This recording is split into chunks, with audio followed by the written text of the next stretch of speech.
ស្ងាត់ម្ចាស់ក្រុមហ៊ុនភេសជ្ជៈកូជុលផ្ទេរលុយជាង $1000 លានទៅក្រៅស្រុកថៃ វ៉ាវចំណេញកំ KK The Resident 598ប្រកបអាជីវកម្មស្នាក់នៅជួលក្នុងពេលតែមួយ 3 in 1 រីករាយនឹងការបញ្ចុះតម្លៃច្រើនសន្ធឹកសន្ធាប់រហូតដល់ 10% និងលក្ខខណ្ឌបង់ប្រាក់មានច្រើនជម្រើសសូមទំនាក់ទំនងឥឡូវនេះសម្រាប់ព័ត៌មានបន្ថែម លោកឆាលឿមយូវិទ្យាកំពូលមហាសេដ្ឋីប្រចាំប្រទេសថៃនិងជាម្ចាស់ក្រុមហ៊ុនភេសជ្ជៈបើកម្លាំងកូជុល Red Bull បានផ្ទេរភាគហ៊ុន 2% គិតជាទឹកប្រាក់ប្រហែល $1.1 លានទៅកាន់ក្រុមហ៊ុន Fire Trustee នៅទីក្រុង Geneva ទីភ្នាក់ងារព័ត៌មាន Bloomberg បានរាយការណ៍ថាការផ្ទេរភាគហ៊ុននេះកើតឡើងតាំងពីថ្ងៃទី 20 ខែឧសភា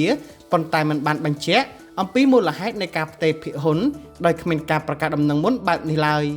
អ្នកនាំពាក្យក្រុមហ៊ុន Red Bull អះអាងថាវាគឺជារឿងសាមញ្ញដែលក្រុមហ៊ុនធំៗផ្ទេរភាគហ៊ុនទៅកាន់ក្រុមហ៊ុនបរទេសដើម្បីធានាអំពីភាពជោគជ័យយូរអង្វែងរបស់ក្រុមហ៊ុន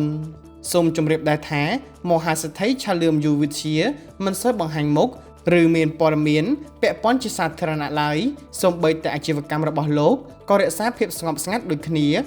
ពលប្រភពចំណូលដ៏ធំគឺបានមកពីក្រុមហ៊ុន Red Bull តែមួយមុខគត់